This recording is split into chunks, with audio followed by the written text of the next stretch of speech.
Tonight, a storm of questioning swells over military protocols and response as critics and experts demand answers over the fatal helicopter crash that claimed 8 important lives.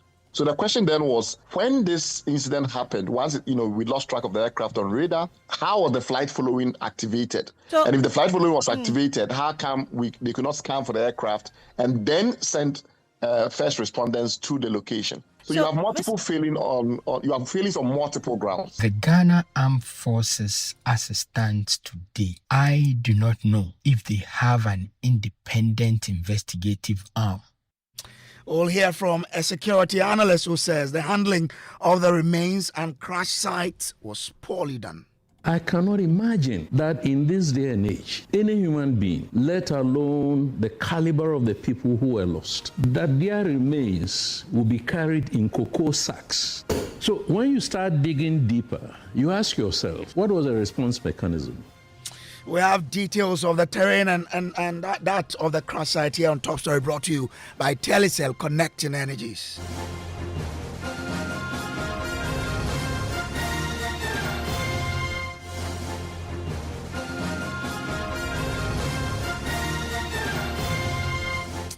Well, tonight, a storm of questions hangs over the Ghana Air Force helicopter crash that left 8 dead. Now, almost a week later, silence and scant details fuel growing concerns and suspicion. What was the response when the aircraft vanished from radar?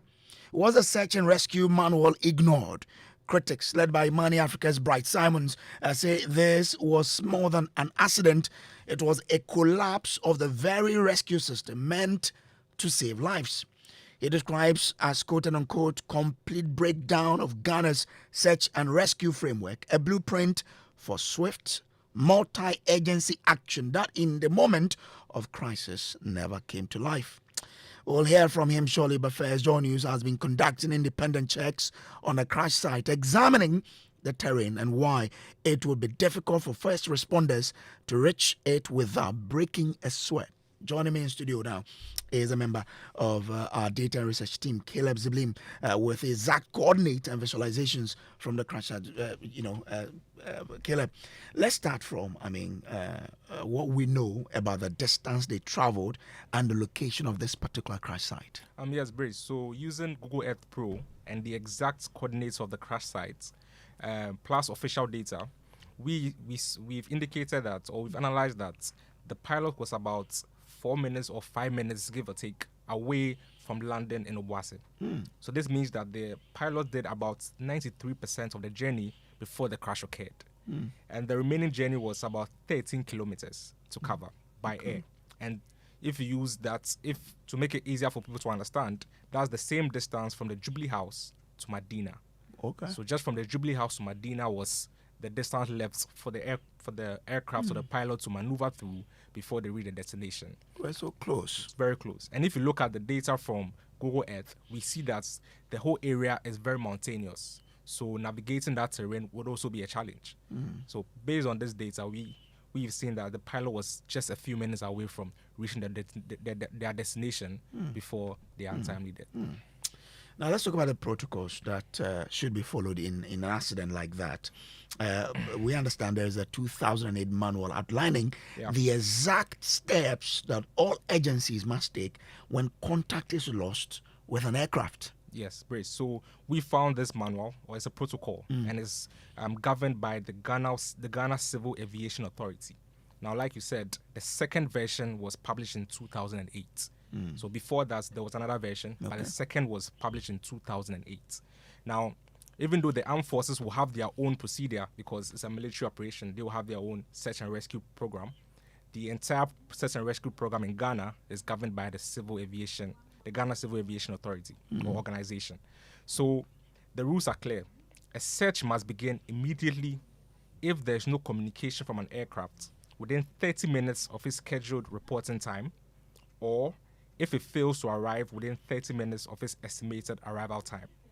So if the aircraft does not arrive after 30 minutes of its supposed arrival time, or it does not contact the base 30 minutes after it's supposed to contact it, then a search must begin immediately. So in this case, once radar was lost, a search should begin immediately. But that was the time they began, not so. Well, we got a statement from the armed forces at around 1:30. Okay. And the flight took off at 9:12. And the distance from Accra to Obuasi, if you use commercial plane, it's about, from Accra to Kumasi, it's about 40 minutes. So by helicopter, it should take, give or take, some 40 minutes. So by 10:12, the aircraft should have landed in Obuasi. But then we got a statement from the armed forces at 1:40 thereabouts. So we then need to answer the question, what time did they put in the search and rescue? Exactly. And what time exactly did they lose radar from the aircraft? And was it at that moment that they began the rescue mission? So that's the first question that we need to ask. Okay. And from there, so once the 30 minutes threshold is reached, a search must begin immediately. And it starts with, even the protocol gives a radius. So the first point is to go to where the aircraft was last seen or last heard on the radar. Once you go there, the protocol gives you a radius to work within, so you can spread out a bit or move forward a bit from the protocol. Now, at this point, another aircraft may be deployed from the base to follow the same path towards where the aircraft was flying and begin the search from there. But this also depends on weather conditions. If the weather permits it, another aircraft will be deployed. Now, if the aircraft is proven hard to locate, radio stations will be used to describe it and share a hotline number for the public to call with sightings of a crash site. So if it cannot be found, the aviation authority will contact FM stations, radio stations, or broadcast messages in the areas that they suspect these flights might be, and then request that if someone sees the flights, they should contact them immediately. District assemblies also in the crash sites, potential crash sites, would also be contacted to mobilize local resources to be on standby. Okay. So, as for that, I think we saw the regional minister, so it means that was done. But as to with the whether assembly radio members stations were used is Exactly. one thing we need to explore. Exactly. Now, if the aircraft is found and it's a crash site, the local police must immediately secure and cordon off the area and control crowds. So the first person on the scene should be the police from the district, who will then secure the site and cordon off the area and control crowds. Now, at the same time, and this is not subsequent, but at the same time, the fire service will move in to deal with any fire or explosion risk. So the first respondent to the site should be what? The police. Police. Hey. So cordon off the sites. Okay. To cordon off the site prevents people from entering the sites and contaminating the sites. Okay. So the first respondents will be the police to cordon off the sites. Then, because every district has a police station, so they will be the first there. Then you get the fire service in case there's any explosion or any ongoing fire. The fire service will take care of that. At the same time, this is not the police will reach and call them. They'll be deployed at the same time. Once that's done, then the next team that will be deployed is the army. The army will provide vehicles, maps, tents, and secure communication. Then the forestry officers or the forestry commission would also be deployed at the same time to help with access in difficult terrain. And we know this was the area that, according to the Google map, was very mountainous and difficult to maneuver. So the forestry commission should come in. Exactly. Okay. So the forestry commission would show the army and the ambulance where to pass through, how to move through the area.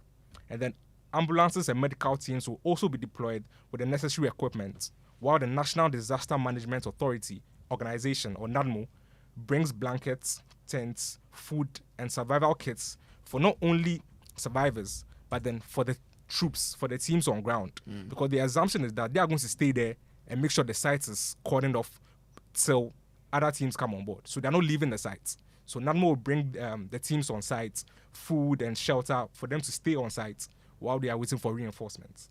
Okay. And then, so all this happens simultaneously. The police, fire service, forestry commission, the army, NADMO, and health officials are sent to the crash site as soon as they locate the crash site. One team doesn't go ahead of the other. They all go there at the same time. They're all deployed at the same time. But then because we have a police station in every district, usually the police will get there first, cordon off the area while they are waiting for the entire team to come. So the armed forces or the army, the forestry commission, health officials, NADMO, everyone is supposed to be on the site, because the assumption is that someone might be alive or someone might have crawled off somewhere and you help locate that person.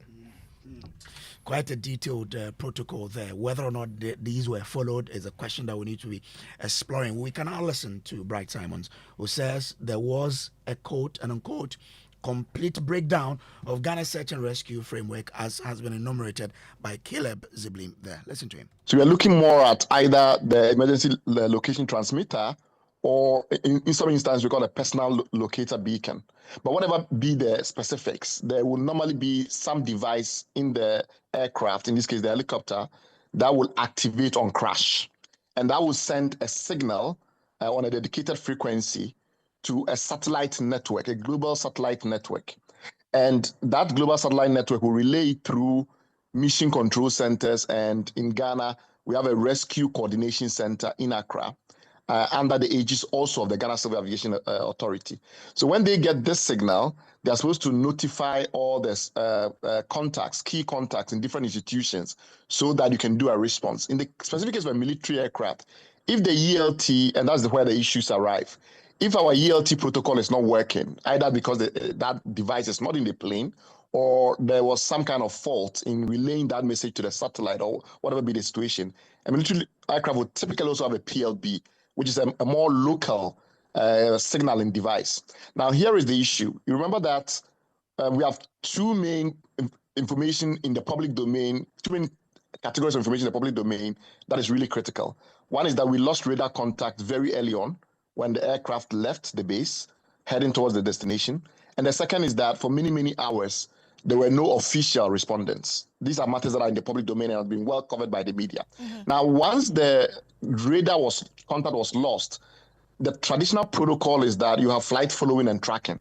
Somebody attempts to find the missing aircraft because the aircraft is not on the radar. And then in this case also, it hadn't arrived at its destination.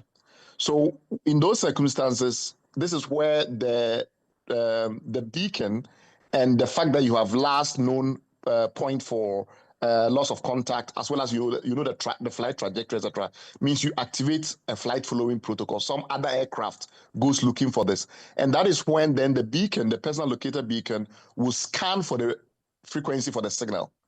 You see what I mean? Yes. So all of this is dedicated in both the national manual as well as in terms of the protocol in the Air Force itself.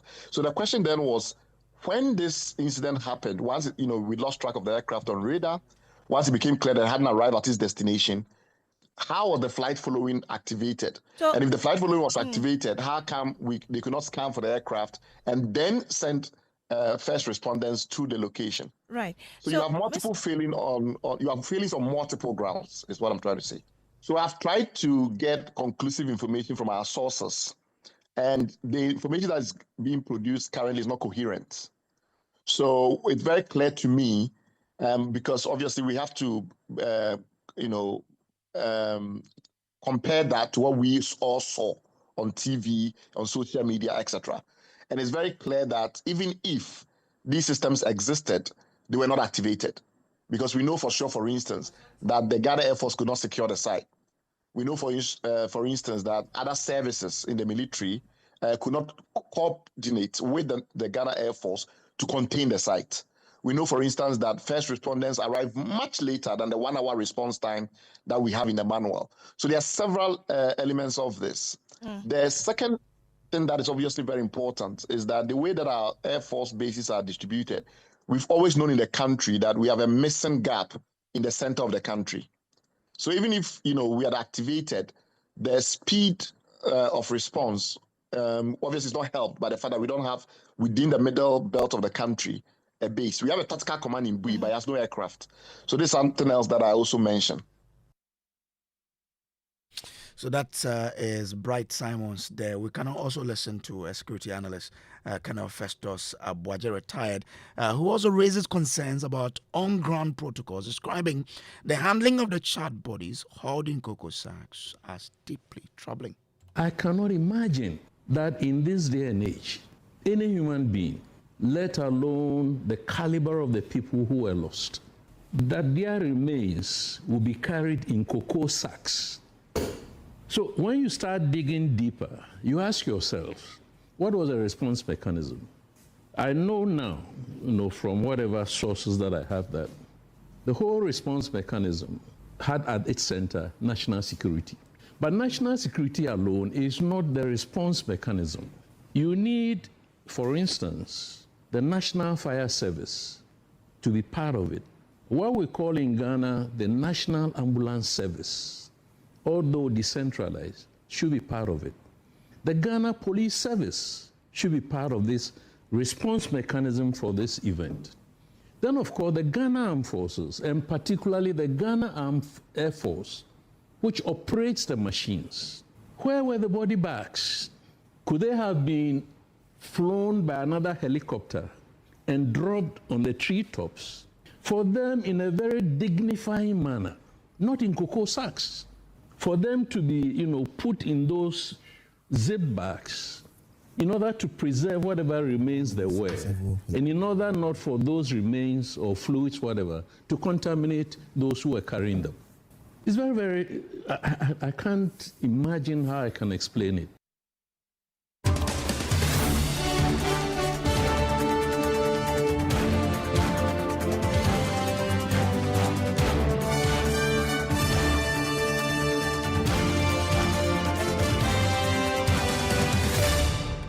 This is Top Story, brought to you always by Telecel Connecting Energies and Shield Pension Trust. All together helping us to do this. Now, Shield Pension Trust, it says, into the future with you. Now, let me bring in the Executive Director of the Bureau of Public Safety, Dr. Davidson Nanayao Akwada. Grateful to you, sir, for joining us here. Now, what do you make of all of these revelations that it looks as though our search and rescue mechanism what really did not work on that particular day when it should have worked for the country? Well, thank you very much, and good evening to your panelists and your listeners. I think listening to your panelists detail one after the other, how the system failed, documented system failed, not in isolation, but they failed in chains, right? It's unfortunate. And it also speaks to us about systemic failures, the lack of, preparedness, proper preparedness. We did not test what we have written down to guide us in terms of an emergency, something that is as basic in every realm of safety. Every emergency preparedness procedure must be tested. And the only way we test these is to, run drills. It does not seem to me like that we actually run any meaningful drill so as to be able to identify these shortcomings or these failures that really caught us unawares in a real emergency. I think that moving forward, the lessons learned from this should really count towards sharpening our emergency preparedness, to wit, our national incident management systems. We must sharpen it. The agencies that are involved must all be brought up to speed, run through several drills, several different kinds of drills, so that, God forbid, but in the event that we are faced with such a situation, we can respond adequately. Let me also say that, it's not new for people to be in accident scenes before first responders arrive. In advanced jurisdictions, even like the USA, sometimes things happen and there are people who get there before first responders arrive. But as soon as first responders arrive, they take control. In our case, you see, people who are not in uniform, the locals all, teamed up with men in uniform, first responders all working together. And you wonder under whose command are all these people working, to the extent that we even heard that, wristwatches and other valuables that people who came there earlier had taken away, and they had to now call for them back. But I believe that this should be a wake-up call for our first responder agencies, or for NADMO, which is managing our National Incident Management System, to continually run drills. And these drills should not be limited to only air disasters, but even road disasters, marine disasters. Mustn't someone be held responsible for what happened?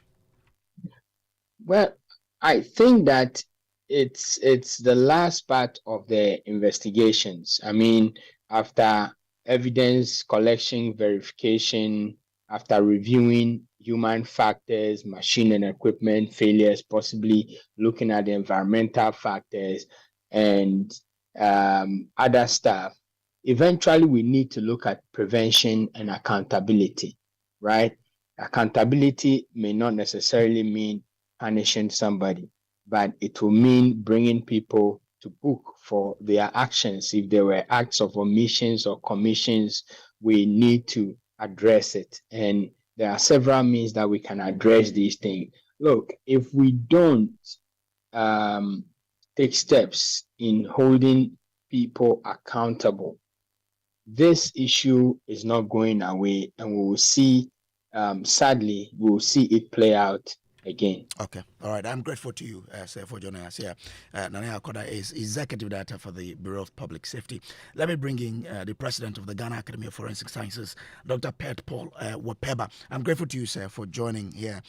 Now, because the site was not cordoned off early, as we understand, will that be a problem to the investigation currently underway?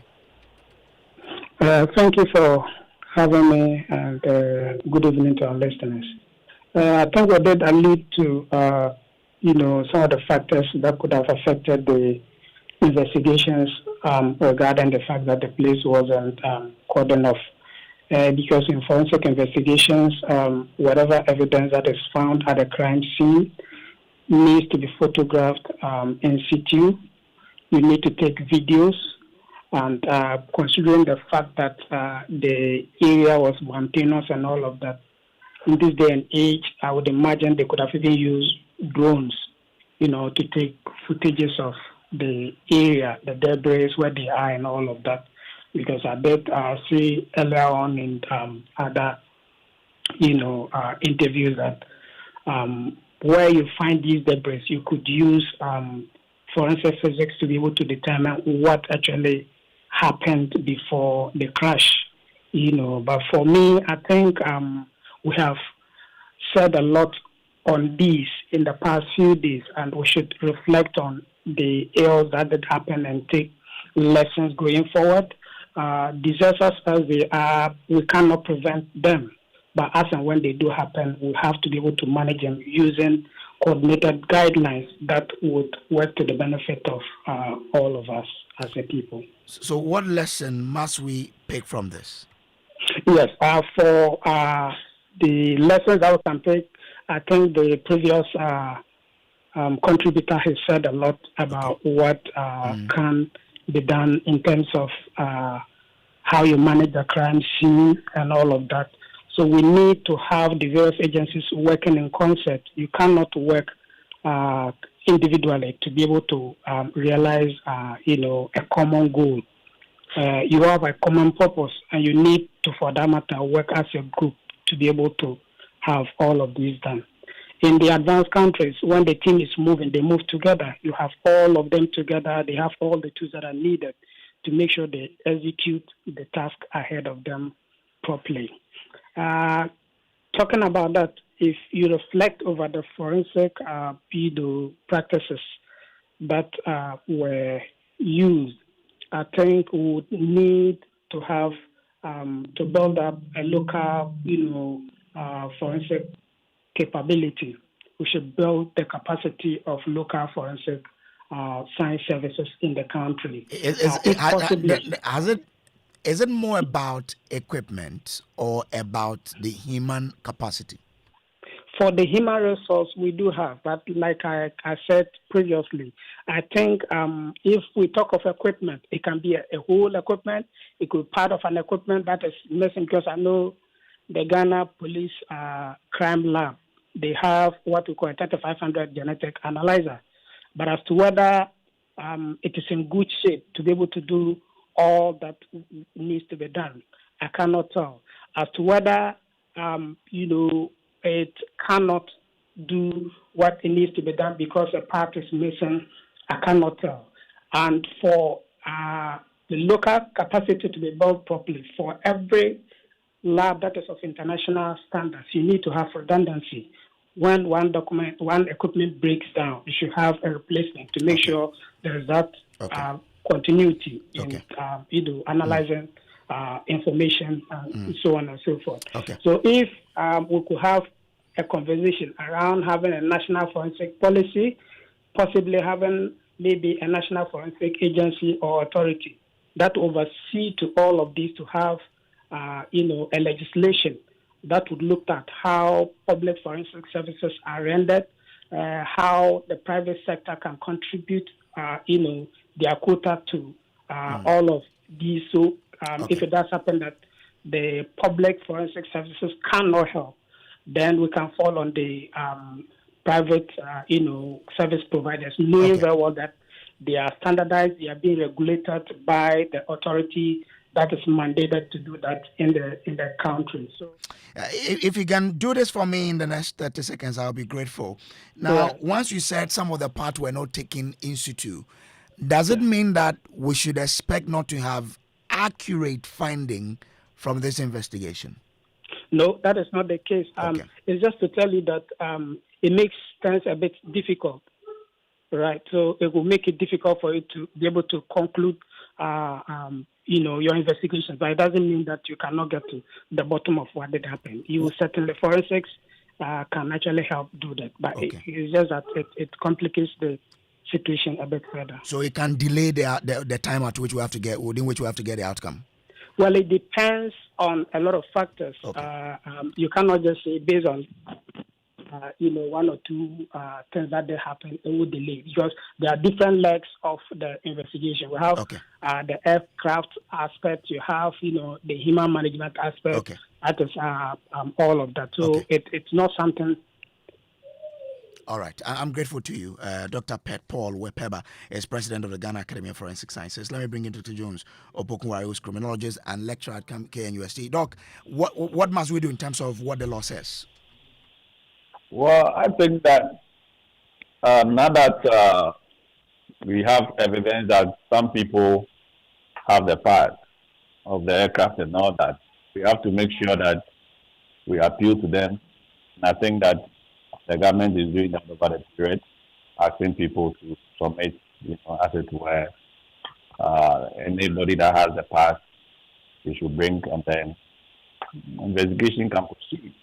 In terms of the law, I think that I'll just talk about the fact that I feel we didn't follow the protocols. We didn't follow what we were supposed to do in terms of, investigating what we are supposed to investigate immediately the crash happened. And that is what I'm always worried about from the time that this happened. All right. I'm grateful to you, sir, for your time here. This is all what time will allow us here on Top Story, brought to you always by Telecel, Connecting Energies, and our new sponsor, Shield Pension Trust, into the future. With you up next is Newsnight.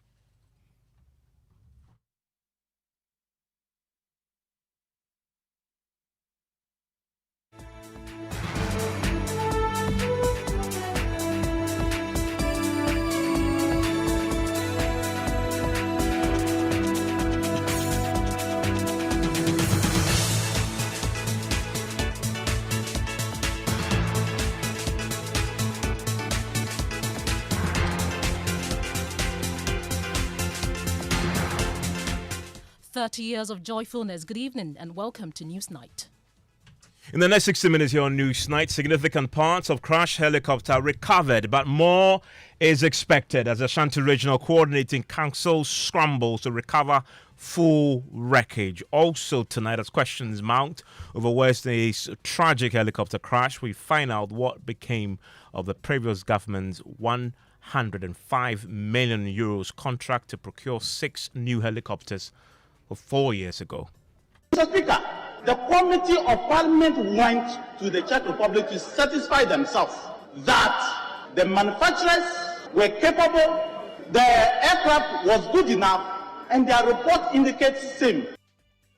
We'll also hear from the Speaker of Parliament, who is cautioning members of the public not to be dismissive about spiritual prophecies in the wake of the deadly helicopter crash.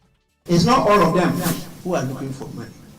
Don't take what they say for granted. If they say act, act. And later, opposition New Patriotic Party withdraws from Tamale Central by-election, citing the need to avoid further polarization of a tragic helicopter crash that claimed the lives of 2 government officials. We'll speak to party executives. And of course, in the business, Energy Ministry rules out disruptions to power supply despite a Turbo gas processing plant shutting down for maintenance works from August 16. And in sports, Joy Sports Invitational rescheduled to August 23. You want to stay with us? I will also take your comments on our WhatsApp console 055-1111-997. My name is Evans Mensah. My name is Ofori. We're back after this. Small money day, big money day, way too much money day. Telecel Too Much Money promo drop. If for dial *500#, then join them for the Telecel Too Much Money promo inside. You feel win 100 Ghana cedis cash for the daily draws, 20,000 Ghana cedis for the weekly draws, then 1.2 million Ghana cedis for the grand draw inside. That be 1.2 million Ghana cedis. You for just reload airtime, then get points wey fit make you win. Make you dial *500# or go the Telecel Play up top. Then book inside riders give the Telecel Too Much Money promo. Terms and conditions apply. Telecel, connecting energies. This promo will be NLA way they regulate them for the Caritas Lottery platform top. Ade. Couldn't sleep at night. Mosquitoes will be whining my ears. Bugging me all night long. Till I got a remedy. Now I'll be spraying them away with holy insecticide spray. I go spray them away with holy insecticide spray. When I sleep, me dana mada with holy insecticide spray. Holy mosquito coil, holy multi-purpose insecticide spray. Ghana Kron Kron. For bulk purchase, call 0302 681582. This advert is FDA approved. After a long flight, Safari Homes gives you the peace to unwind. A short drive from the airport, convenient for all. For nature lovers, Safari Valley Resort is a hidden gem, surrounded by lush greenery and luxury amenities. A place where you can truly escape. Now, for water adventure, Aqua Safari Resort has it all. Jet skis, canoe rides, kayaking, and a visit to the estuary. And for more excitement, Safari Eco Park is the perfect place to get closer to some amazing animals. Visit Safari World in Ghana, together bringing you closer to nature. No. You look so relaxed and cheerful these days. What's your secret? No secret, Kofi. I just sorted out my retirement with Shield Pension Trust. You should talk to them. Retirement? There's more time before pension. Share. The earlier you start, the better. And Shield Pension Trust makes it so easy for you. They've got amazing plans to choose from. I even signed up for the Shield Cedi Crow a Day personal pension scheme, which lets you save as little as 1 Ghana cedi a day towards your retirement. Isn't that great? 1 cedi a day. Exactly. And the best part is, I sign up automatically on the Dachia Pomoden plan, which guarantees me medical insurance when I go on retirement. Hey, you've convinced me. I need to sign up now. Kofi is making a move to secure his future and health insurance when he goes on retirement. What about you? Go to Shield Pension Trust or call us now on 050-915-0253 and we'll guide you through securing your pension tomorrow. Shield Pension Trust, into the future with you. Now tonight, Ashanti Regional Minister Dr. Frank Amwakohene has confirmed that significant parts of the military helicopter that crashed last Wednesday, along with other personal belongings, have been retrieved. The Ashanti Regional Coordinating Council had previously appealed to residents to return any items collected from the crash site in exchange for a reward, warning that failure to comply would result in prosecution. Well, in a Facebook post, Dr. Frank Amakohene said he expects more wreckage to be returned by the public by close of day today. And we'll get an update pretty shortly. Assemblyman, though, for the area, the Brofoyodo area, Matthew Bedu, gave us a following update. What I can say is that I sent pieces of metals back to the authorities, but I do not have the technical expertise to identify the specific parts. What I can confirm, however, is that I sent the items which the authorities have indicated were part of the aircraft. Some of these items included cables and circuit boards. The watch, which has widely been publicized on social media, has also been returned. So far, we have not received any of the money promised by the minister.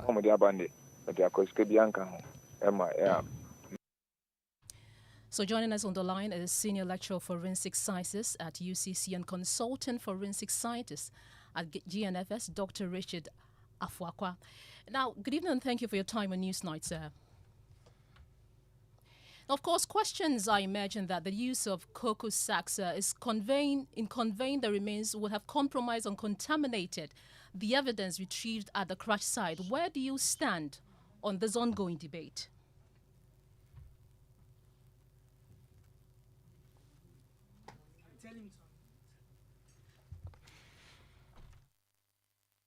Please, can you unmute? Okay, we don't have him yet. We'll try and get him. I think he's back on now. He's unmuted. Thank you, Prof. Prof, thank you for joining us on Newsnight. I was asking that questions I imagine, of course, regarding the use of cocoa sacks in conveying the remains, and there are arguments that this could have compromised and contaminated the evidence retrieved at the crash site on Wednesday. Where do you stand on this ongoing debate? Yes, good evening to you and your listeners, and thank you for this opportunity. Conveying the mortal remains of the disaster victims in cocoa sacks will not necessarily contaminate the samples that were used for the DNA identification. I don't know what is causing this to come up, but the remains are there. I mean, the cocoa sacks cannot introduce any DNA that will possibly interfere with the process of identification. So those fears should be allayed as quickly as possible, because there isn't going to be any such contamination that will interfere with the identification.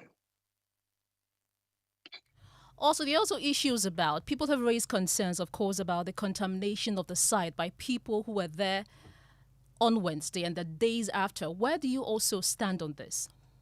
Yes, those are the critical issues that we need to address, that passers-by and onlookers always march onto the scene, or such scenes, accident scenes, crime scenes, disaster scenes all the time. Those are the very critical issues that we need to discuss, because in this particular situation, you realize that the indigents of the place walked into the disaster scene and made away with very pertinent items that can impact the investigation. You know, when such things happen, we have concentrated our thoughts only on identification. But this is a whole process. This is a whole disaster that has happened. And the identification of the victims is just one part of the process. There is going to be the process that will unravel what happened, because we need to understand what happened before the helicopter crashed. And if we are going to do that, we need every piece of evidence at the scene to be able to arrive at a conclusion. So if passers-by or onlookers rush to the scene and make away with pertinent evidence, that is going to disturb the investigation. And that is what we need to discuss. And indeed, some of the items that have been taken away from the scene is going to possibly impact the investigation. And before we started talking, I heard you say that the regional minister made an appeal, which appeal we all saw, and some people have retained some of the evidence they took from the scene.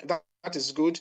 It was a good call. I mean, some of these things have not happened in Ghana before, and this is the first time we are experiencing it. So, as a first timer, let me put it that way, we are going to be bound to make some mistakes, but then we learn from these mistakes, and then we do better. So we need to push the education that disaster scenes, crime scenes, accident scenes are not supposed to be entered unless we need to save a life. If there is a survivor, it is mandatory for us to go save that survivor. But if there is nothing we can do there, we need to leave the scene preserved for investigators to come and do their job. Just want to ask briefly, from where you sit, how would we have better handled the situation? Well, we could have done this whole thing. There is a full protocol, an Interpol protocol for handling disasters like this. And I think Ghana being what we are, being very cultural, being very religious, and extremely social, sometimes we miss some of these protocols. But there is a full protocol for managing such disasters. And we could have done that. We could have followed the protocol, set up the various teams. In fact, there should be a coordinator for this whole thing. And then we set out the various teams. For example, there should be the scene team, the team that coordinates all the activities at the scene.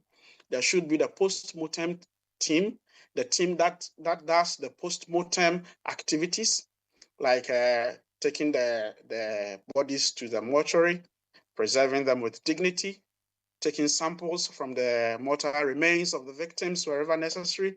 And then there should be also, sorry about that, there should be also the anti-mortem team, the team that recovers anti-mortem data or data from families and so on. And then the final team is the reconciliation team, the team that does the reconciliation between the post-mortem analysis and the ante-mortem analysis before we give out the news of possible identification, misidentification, or whatever.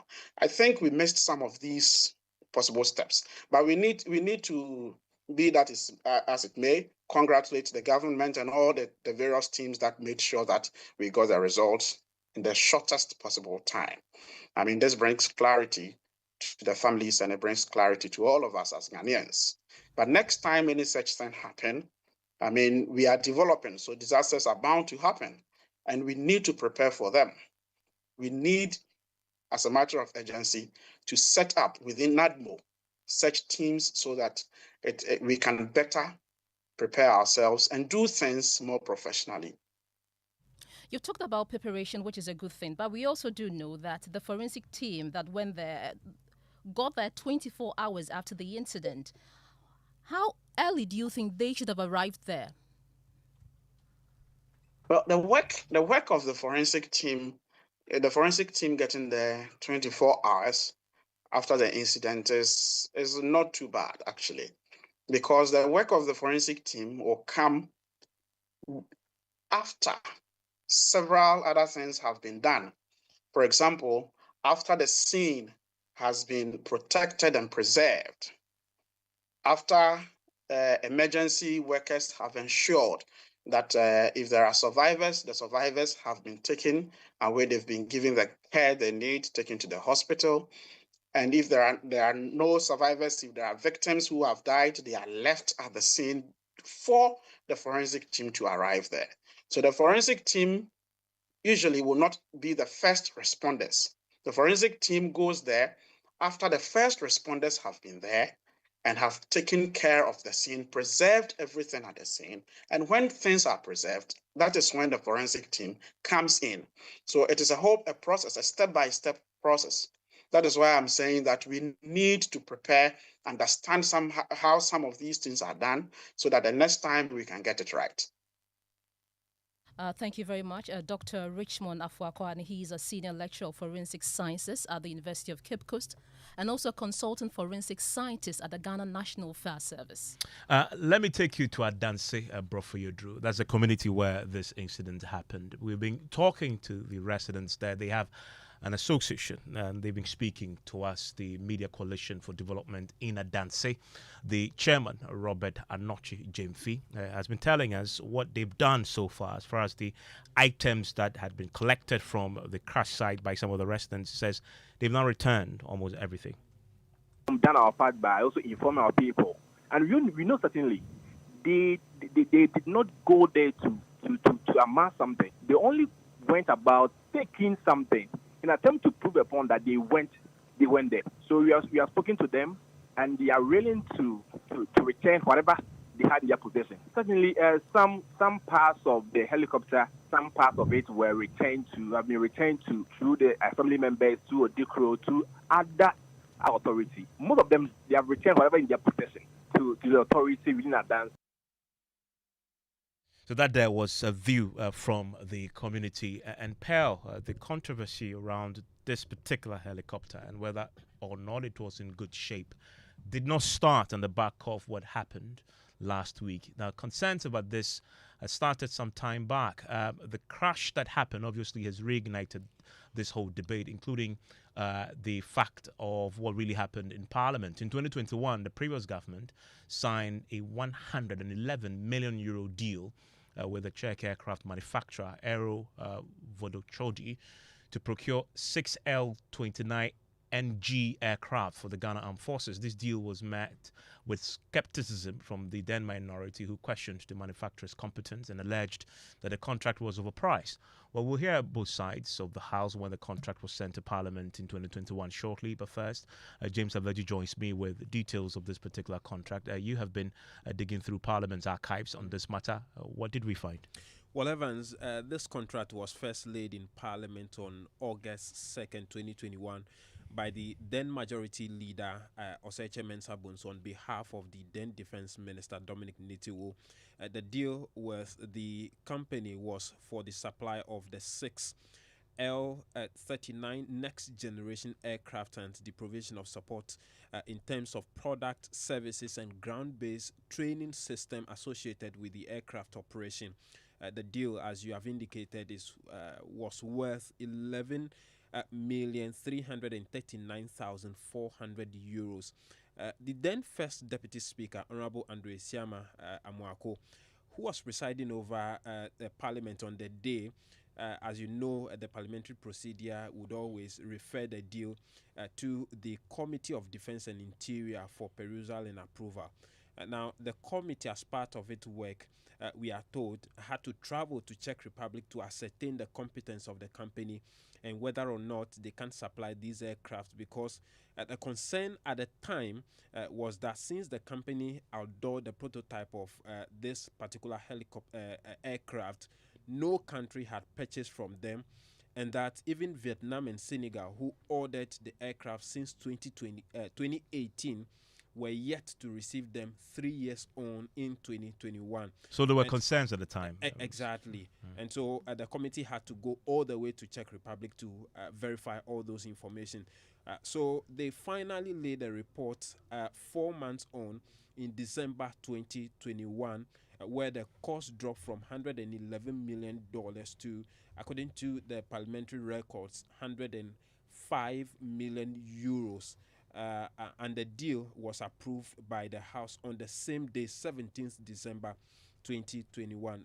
We can hear from the then ranking member on the Transport Committee, Kwame Gavin-Sagboja, on the floor of Parliament 4 years ago. Mr. Speaker, let's get it clear. This aircraft has been, a few countries have made commitment to this aircraft. As we speak, not a single country in this world has taken delivery of one of those aircraft. Listen. Not a single country. Listen. Prove it. I'm saying few countries, listen. Few countries have made commitment to buy this aircraft. Not a single one has got one of these aircraft in operation. On what basis are we saying that this is the best for us? Secondly, Mr. Speaker, the highest any country has paid for this aircraft so far, which have made a real commitment, was Vietnam. They paid $13.9 million for what? Why are we paying $14.7 million euros for what? Why are we paying 14.7 million for one when others paid $13.7 million? Mr. Speaker, nobody argues against retooling the Ghana Air Force. Far be from that. But Mr. Speaker, the things I said in terms of sequence of approval, there must be something wrong. Did the defense minister have the right to get PPA approval before cabinet approval? Is that what we do in this house? Something went wrong. I feel we should retool the Ghana Air Force. But this deal, as far as I'm concerned, is a risk we are taking. Let's do things better. And the sequence of this approval gives me the impression that it was probably not properly thought through. So I think the minister should probably withdraw this and come back again for us to approve an agreement that can retool the Air Force with efficient equipment. And this was Dominic Nitowu's response. He was the then defense minister. Mr. Speaker, the L-39 aircraft new generation is just an upgrade of the L-39 old one that we have used before. It's like buying a Mercedes-Benz or an iPhone 12 and then they brought an iPhone 13. It's just an upgrade of the old aircraft. I don't know where you are getting your facts from. Secondly, Mr. Speaker, let me also state something. That about 50 countries are using the L-39 aircraft. They've not had problems. The new generation aircraft, when you are speaking, I get fired. The new generation aircraft, which is an upgrade of the aircraft, has been, Mr. Speaker, ordered by 4 countries: Nigeria, Vietnam, the Czech Republic, Ghana, and Senegal. Well, historically, any attempt, to purchase military aircraft or any equipment had been fraught with some sort of debate and controversy on the floor of Parliament. But in this particular case, the contract was approved by Parliament. So did they really deliver the aircraft? I want to bring in Ernest Nogbe. He's a member of the Defense and Interior Committee who joins us right now. Mr. Nogbe, thank you very much for joining us here on Newsnight, and my condolences to you. You lost one of your members in Parliament, and I'm pretty sure a good comrade of yours too, and many others in this very tragic crash last week Wednesday. But you are a member of the Defense and Interior Committee. Do you know if this particular aircraft in question, the aircraft in question that was the subject of the debate in 2021, yes, Parliament approved that contract, were they delivered? Well, thank you very much, and good evening to your listeners as well. And once again, my condolences to the bereaved family. Yes, as you said, Comrade Mutala was a very good friend. Unfortunately, life must continue. Yes, it's true. We approved a loan for this aircraft, fighter aircraft. That was in 2021. Parliament approved it, but the aircraft were not delivered as we speak now. That is L-39 new generation. And we were of the view that it was as a result of the debt restructuring, and that is all the more reason why they were not able to procure this aircraft for the military.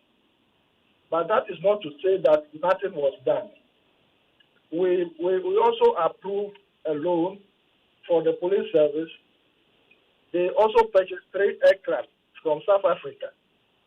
And you mean the helicopters, right? The police helicopters that we saw delivered to them? Yes, that was delivered. Yeah. The 1976 helicopters that were delivered. As we speak now, they cannot be used. They're still in the hangar. Why? Do you know why? Because that question came up, why that one of those helicopters wasn't deployed in search of the Z9 that crashed last week. What happened to it? What happened to the 3? Because they were not fit for purpose. They were not fit for purpose. And 1976 made aircraft. That is a flying of They are not fit for purpose, so we cannot use them. But they were recently delivered to the Ghana police. I remember the fanfare surrounding its outdooring and presentation to the police service. Exactly the case, and this is the point I'm making, that these aircraft cannot be used. You can call the police, you can call any expert and ask them. As a member of the committee, I have this first-hand information that the 3 helicopters that were delivered with those fanfare, etc., were 1976 made aircraft. How many years now? That is about 49 years aircraft. They cannot do anything, and that is why they are still on the hangar. So the issue here is that for the 6 fighter aircraft that we approved, the L-39 new generation, has not been delivered. And we're made to understand that it was due to the debt restriction during that period. In the last few years, though, have you had any conversations at the committee level about purchasing helicopters for the military? Yes, definitely.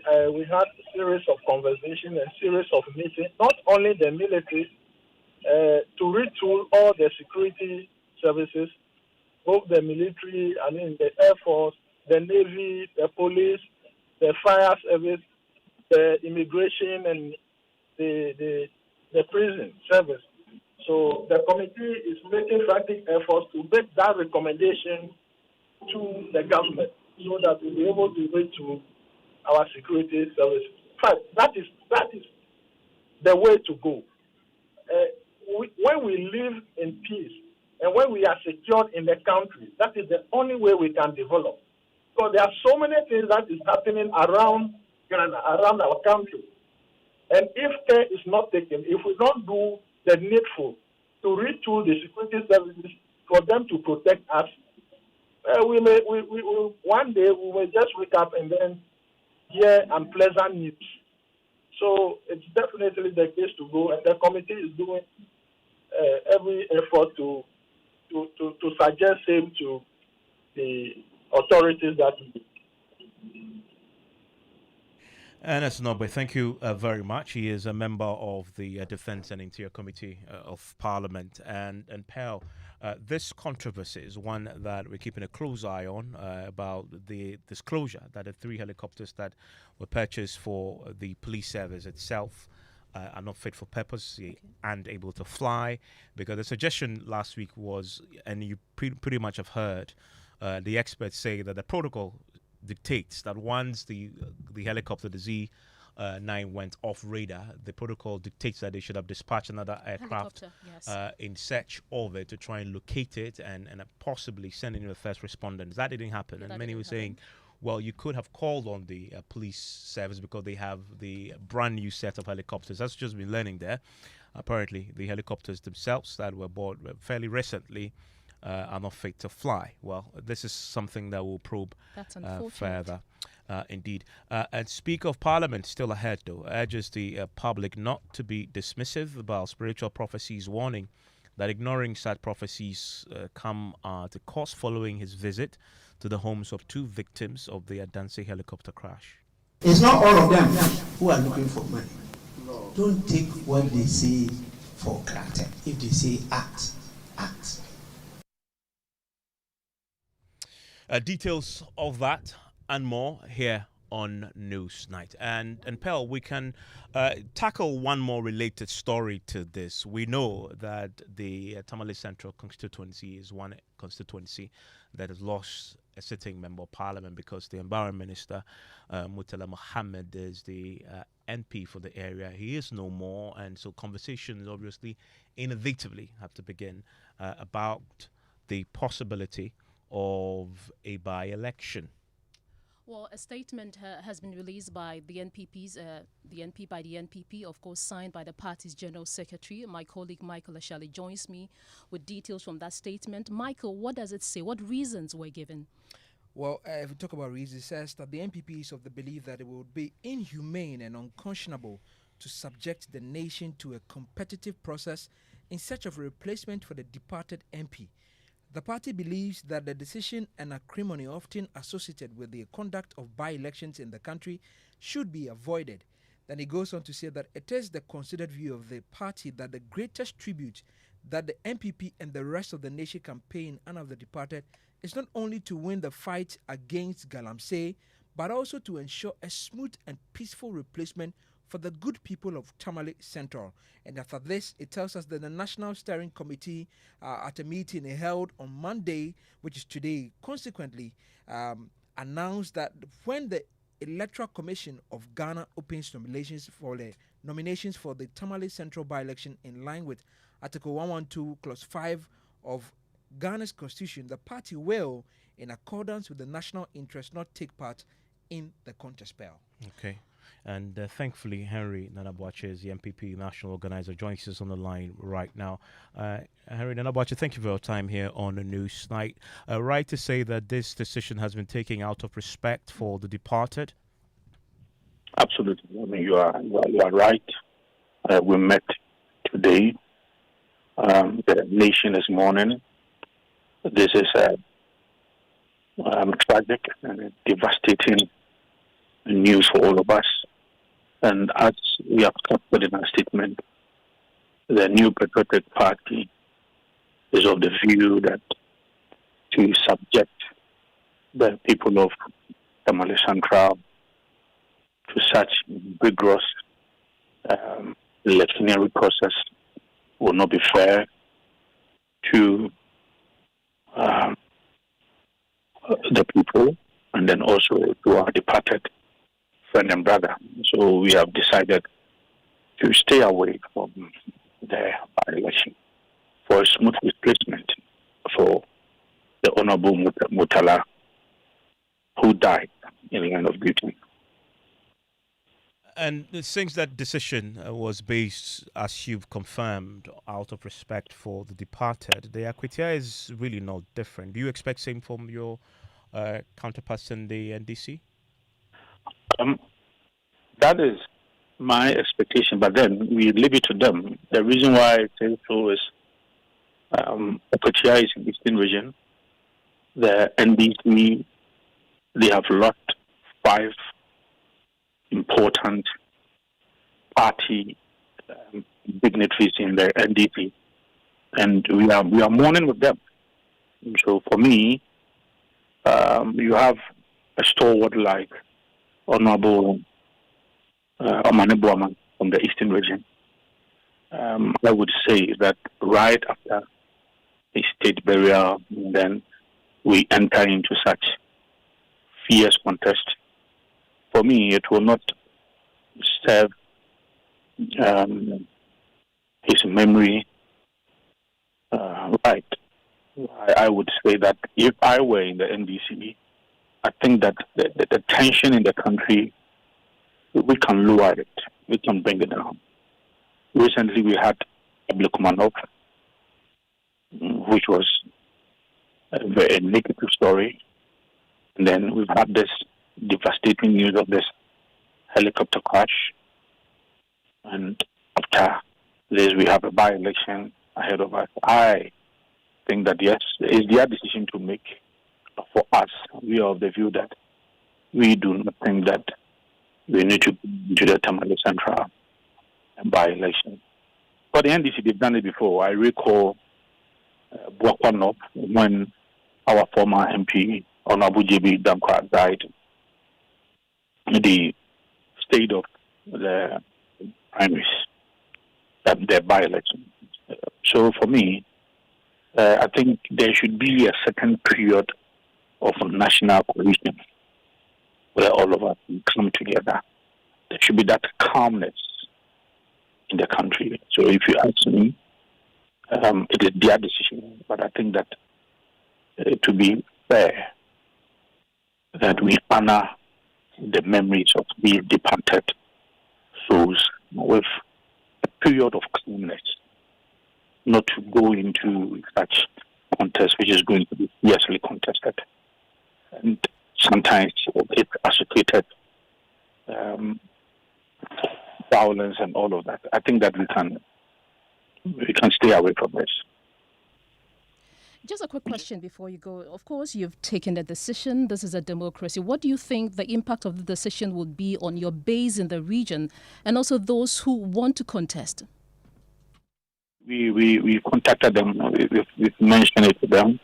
We had this general consensus. So I'm not sure that it's going to create any problem for our party base in the region and then in the constituency as well. Henry Nanabuachi, thank you very much for your time on Newsnight. And George Affe is joining me right now with business. Hello, George. Hi, Evans. And coming up in business, we'll be getting you more details as the Energy Ministry is ruling out disruptions to power supply despite the Atuabo gas processing plant shutting down for maintenance works from August 16. And Absa Bank and United Bank for Africa emerged as institutions with the lowest interest rate for short to long-term loan facility for small businesses in the country. The business news on Newsnight is brought to you by MTN Business. Welcome to the new world of business. Kingdom Books and Stationery, your number one stop shop for all your office essentials, Synthesis tanks and Pepsodent, Herbal and Charcoal. Ah, Ma, have you received the delivery? Sis, the rider's bay. Send in a momo. Okay, *176. Ah, Pau, don't you use a smartphone? Use a momo app, ne? Huh? Aba app. Hey, I want to say a millennium, say millennial. Inim. Oh, millennium for ya nyaze. Switch to the app. Oh, you're smart. And oh, you're secure. Enter a world of possibilities with the Momo app. Pay your favorite merchant, pay utility bills, and borrow from our wide range of lending services. Move to the app side today. MTN. Son, we are so proud of you for setting up this hospital. I really love those hospital beds and waiting chairs. By the way, did you import them? No, Dad, I didn't. I actually got them from Kingdom Books and Stationery right here in Ghana. Wow. We also bought our office supplies, safes, executive desks and chairs from Kingdom, and they gave us expert advice on how to set up our office. Guys, that makes 3 of us. I also got our sofa and bedroom sets, plus our dining hall furniture for our new home from Kingdom. Wow, Mom, that makes 4 of us. I usually get my stationery items from Kingdom, and my teacher also mentioned that our classroom furniture was provided by Kingdom. So there you have it. Whenever you're thinking about setting up an office or acquiring furniture for your home, etc., Kingdom Books and Stationery should be your first port of call. With over 40 years experience in the industry, we stock and supply a wide variety of globally sourced office and home furniture, stationery and equipment. Visit our head office, Takweje, Osu near the Osu Cemetery, Temania Community 4, Takoradi opposite Vijay Mays Plaza, Cape Coast University Bookshop,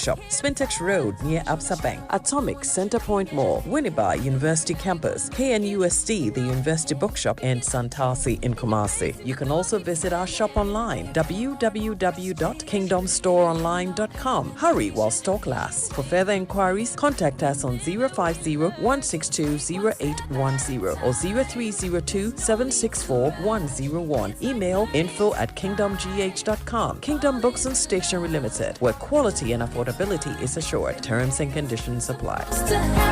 M&C Group is a leading investment holding company with expertise in minerals and food commodity trading, precious minerals refinery, real estate development, and logistics and energy. With individually registered companies, our headquarters is located in Accra, Ghana, with operational offices in Dubai, UAE, Hong Kong, and Guangzhou in China, Johannesburg in South Africa, Virginia in the USA, and Milan, Italy. We connect business markets and drive growth. Trust us to maximize value in every deal. Call us on 0302-551-917 or 0302-551-918 or send us an email mncgroup@mncgroupgh.com. MNC Group, totally reliant. Ama, big news! Star Oil is now the largest oil marketing company in Ghana. Wow, that's huge! Yes, so the largest distributor of petroleum products in Ghana. Ever since I switched to Star Oil, my car runs smoother. The fuel lasts longer, no strange engine sound, just clean, powerful performance. Oh, same here. I used to refill every 3 days until I switched to Star Oil. Now, my fuel lasts way longer. I don't know what magic is inside, but my car loves it. Exactly. It's not magical. From Accra to Kumasi to Tamale, Star Oil day everywhere with 240 filling stations and counting. That's why more Ghanaians are choosing Star Oil. Hey, my tank is almost empty. I am heading to Star Oil right now before the queue starts. I'm right behind you, Alma. We set out with a mission to serve better and lead boldly. We're proud to say we are Ghana's #1 oil marketing company. To our loyal Star savers across the country, thank you for believing in us. Star Oil, quality and affordable fuels for all.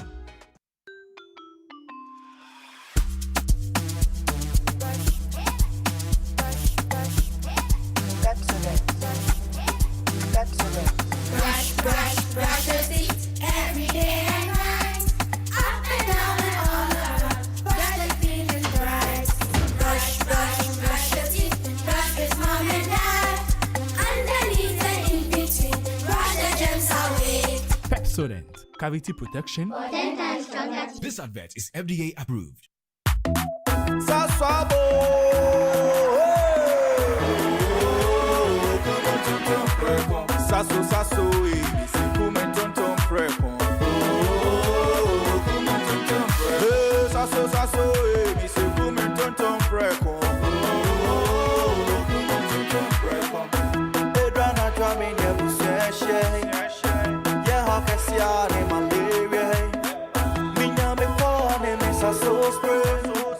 Every mosquito study run away.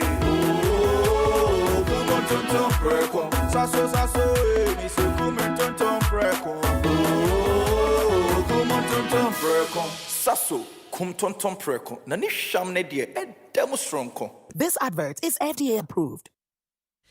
You welcome back to Business on Newsnight. Now, the Energy Ministry has given the firm assurance that there wouldn't be any disruption to power supply from this weekend to the end of this month. Now, this is despite the Atuabo gas processing plant shutting down for scheduled maintenance works from August 16 to 30 this year. There is more in this report. The Atuabo gas processing plant has been one of the major facilities in the country that works on natural gas from the country's oil fields for power production. Therefore, any announcement about a shutdown should get a lot of people worried because of its impact on power supply. The Energy Ministry, in a statement announcing the shutdown, went ahead to reveal that, together with key power sector players, it has put in place comprehensive measures to mitigate any potential impact on supply during the maintenance period. These measures include the strategic deployment of alternative fuel sources to ensure a stable and uninterrupted electricity supply across the country. The Energy Ministry, in a statement, also maintained that they are committed to maintaining reliable power supply at all times. And that is a Business Desk report. Now, the Association of Ghana Industries has maintained that it wants commercial banks to press ahead with their promise of cutting lending rates in the coming days. The Ghana Association of Banks has promised to reduce their lending rates by some drastic margin following the significant drop in the Ghana reference rate last week. Sechuma Kabwa has been speaking to Joy Business. Subsequently, we've had engagement with Bank of Ghana. We've also had engagement with the media. And we've made a point that anytime there is a policy rate drop, there's supposed to be a positive correlation, as my friend John Awuah said. However, in the past, when there's a policy rate drop, we don't see that significant drop. Sometimes it's not even proportionate. And we've expressed a bit of concern over this. So I'm happy that the Bankers Association is mentioning that indeed there's significant drop in the lending rates. So we look forward to see it implemented on the ground. We'll be monitoring it. We'll be talking to our members to see how it's actually reflecting in their day-to-day transactions with the banks. So Chimakabwa is the chief executive of the Ghana Association of those Industries. Now, Absa Bank and United Bank for Africa have been merged as financial institutions offering the lowest interest on loans to small businesses ending June this year. This was contained in the latest annualized percentage rate data released by the Bank of Ghana. More in this report.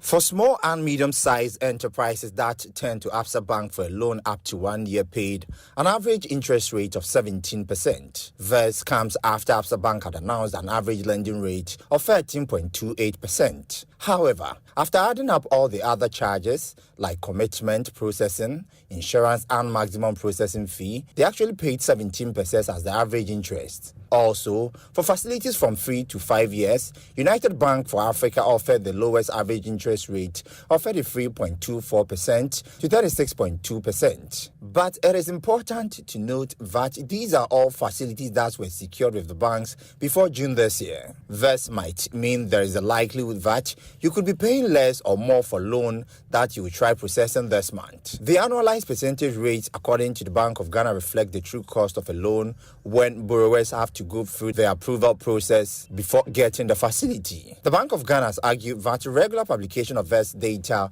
will go a long way to drive down the cost of lending in the country. And that is a Business Desk report. Now, a part of efforts to support Ghanaian businesses to gain market access to other parts of the world, the Women Banking Unit of Access Bank is supporting about 40 business managers and entrepreneurs to participate in the Business to Business Forum in Turkey.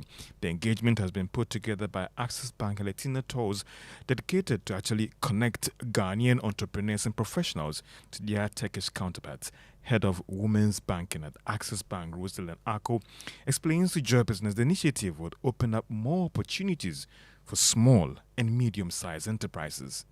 The initiative is basically to give our customers access to markets. So we know most of our customers have other places that they import their goods from. What we do is to also give our women customers different ways, give them access to direct manufacturers so that they won't be dealing with suppliers or bulk distributors in their negotiations. So this is one thing we do for our SMEs, so it could help them scale up their business. Head of Women's Banking Unit at Access Bank Ghana, Rosalind Ako, speaking to Joy Business in Turkey. To the stock market, if you are a shareholder of MTN Ghana, the value of its share that you are holding right now went up by 2 pesos to close at 3 Ghana cedis, 95 pesos. That of EcoBank Ghana also was up by 10 pesos and is now worth 8 Ghana cedis, 91 pesos. If you had invested on the Ghana Stock Exchange as a whole, you made a return of more than 50%. Now, that is quite better than what you'll be getting or what you get on treasury bills and other investment assets on the market currently. And that's all for business on News Night. Back to you, Pearl. Thank you very much.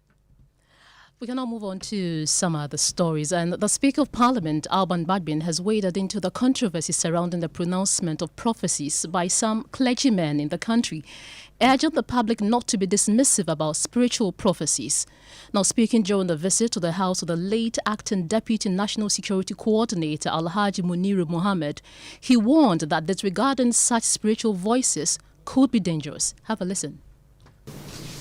The imams, the pastors, the reverends, we should listen to them. It's not all of them who are looking for money. Don't take what they say for granted. If they say act, act. I listen to all. I myself have been threatened many times. And I listen to the prophecies. I don't take them sleeping, because that's their area. I can't say somebody who is not in parliament would know parliamentary work more than me. And so I don't know about the spiritual world more than those who are taking it as a career. And so all these things work for good. We should not ignore them. Please, once again, let us, in this grief, not forget about the power of the Almighty God. All works for our good. And we'll continue to thank Him for giving us these precious lives, for the service they render to us. And we pray that He finds a good place in Jannah for them to stay until we meet again. Well, Majority Leader Mahama Yariga, who was also present, said the Haji Muniru Muhammad was a good man and will be sorely missed. his effort and the effort of all of us bore fruits, and our party came back to power. And again, during that period of setting up government, he has been very, very instrumental, being close to His Excellency the President, providing very wise counsel, and running all sorts of errands, both for party and for the President as a person, and for government. And so it came to us as a shock and very devastating to learn about the loss of our brother in this tragic accident. And so the Speaker and I and my colleagues and the clerk, whilst we were away, instructed the parliamentary leadership to assemble the members of parliament to come and on our behalf.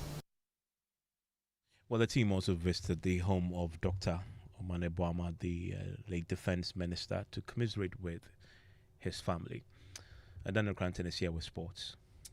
Thanks, Evans. And the Multimedia Group has announced August 23 as a new date for this year's Joy Sports Invitational Tournament. Originally scheduled for August 9, the tournament was postponed in respectful observance of the national mood after the tragic helicopter crash that occurred last Wednesday, with the 3 days of national mourning over and the memorial services set to be concluded this week. Joy Sports has resumed preparations for the event. All 48 organizations who signed up for the tournament will be at the University of Ghana Stadium, have been informed of the new date. So other stories, and Ghana's 100-meter record holder Abdul Rashid Saminu will line up against the world's fastest man this year, Kishim Thompson, and South African sprint icon Akani Simbine at the Hungarian Grand Prix tomorrow. It will be Saminu's first competition of the European circuit, having ended the collegiate season with the NCAA championships back in June. The 27-year-old had a breakout season this year where he broke the national record twice, first with 9.86 seconds, clocking it in May, and then lowering down to 9.84 seconds just a few weeks later. That's all for sports. Back to you, Evans. And thank you very much, Daniel Cranting. And we shall go now to the Ashanti region. Well, Evans, some sad news coming from that region, and the Asante Hene Otumfuo Osei II has announced preparation for the one-week observation of the late Asante Hima Nanakunedu Yadom III, scheduled for Thursday, August 21, 2025. Well, this follows the official announcement of her death, which occurred on Thursday, August the 7th. Chiefs across Asante land have been trooping to the Asante Hime's palace in Kumasi to pay homage to the Otumfuo. We'll cross over to Kumasi soon for the latest, but first, here's Asante Hene Otumfuo Osei II announcing the death of the Queen Mother. By any day to my name, my brother. I know you are without no power, but to now, I'm sorry. So the other man said, as I tell you, ma, Kojo brother, Lama da no do no die.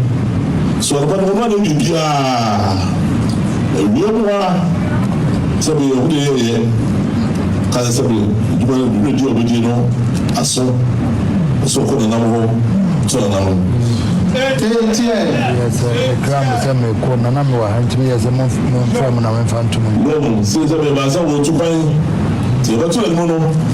Na so fast and mine. Don't make him na do India so jai. Na go dey see no, o to wo le ma.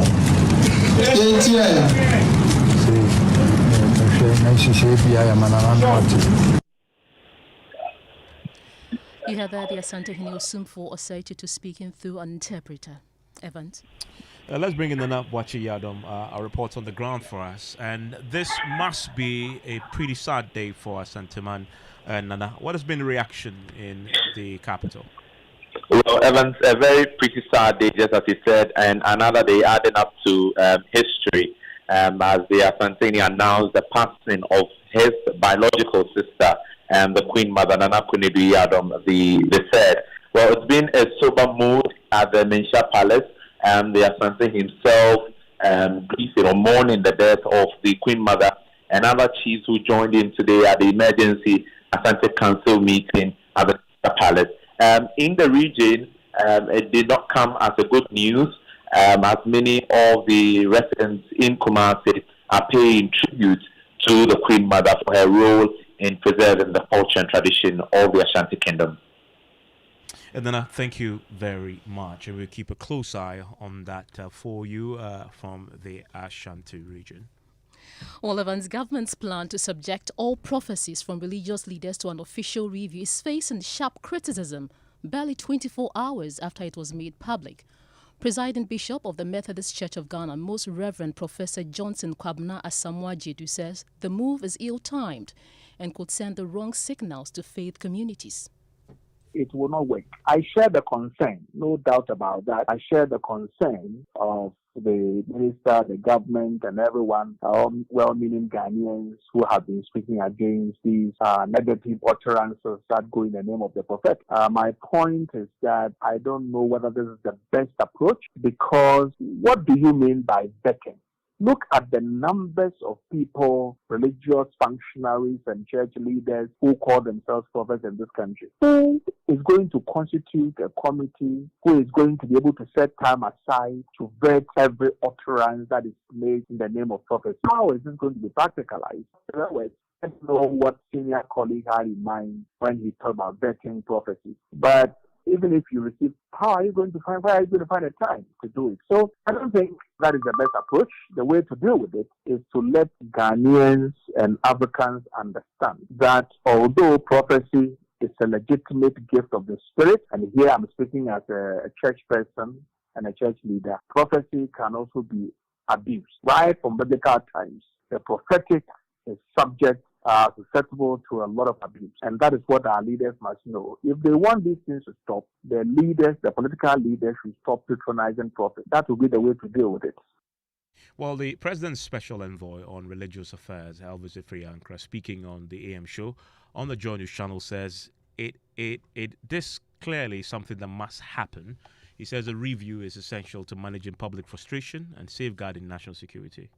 Most of us are aware of various and diverse video, audio clips, TikTok, etc., of various visions of all kinds since the unfortunate incidents of last Wednesday occurred.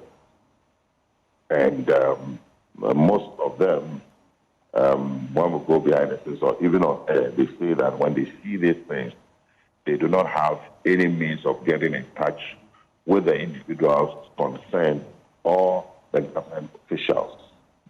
And so we decided that it was important that we create an avenue and a channel to be able to manage some of these things. Because can you imagine if a prophet gets up in America and says, Air Force One is going to crash? Multimedia, you are very sophisticated. Can you tell our listeners what would immediately happen, the kind of actions that would trigger? So we're saying that we don't want to get to that point. So we humbly are asking that if anybody has any vision, dream, etc., revelation of any such kind, they should kindly direct it to these contacts, and then they will be engaged. It will be weighed and assessed. I'm asking you if you are involving our traditional spiritualists. All faiths, everybody. Tradition, okay. But you know, usually they don't go on TikTok. Sure. Well, Evans, there is more because the General Overseer of the Transformation Assembly Church, Bishop Fred Kranchi Mensah, has also charged pastors and prophets to be circumspect with their reportage and prophecies to avoid spreading frustration among the public. I think training is very important, and I'm calling on senior men of God, senior prophets, to take training seriously. Because if you go to the Bible school, they teach you something called homiletics, which is the art of preaching. Right. I believe that prophets should be taught the art of prophesying, the art of presenting prophecy. Because if you have a good message, but your presentation is bad, you don't get the desired result you are looking for. So men of God, let us rise up. And this is a canker we need to nip in the bud. It's even long overdue. It's been there for too long. We need to work hard, train the up and coming generation, try to put character into them, put the fear of God into them, put the word of God into them. Let them understand ministry and how to do ministry. But also train yourself to tell the good from the bad. And a few of your messages on our WhatsApp console just before we wrap up. And this one from Henry in Kaswa says, I respect the decision taken by the MPP not to take part in the by-election in Tamale Central when nominations are opened to find replacement for the departed Honorable Badi. Truth must be told that even when Dr. Wamia is presented, MPP says we'll lose. William Ngomwa says Evans MPP's action to withdraw from Tamale Central elections is not because of the reason they are giving. This one says, that's from Prince in Ofori, that says, as much as the MPP are fully aware that they won't and can't win the Tamale Central seat, the MPP should not sound as if it is the first time, or it is the MPP which is the first party to abstain from a by-election. And Abdulaziz says, in fact, this is the exact time for government to declare war on Galamsey. That's it for News Night tonight. Enjoy the rest of the evening. My name is Mensah. My name is Ofori.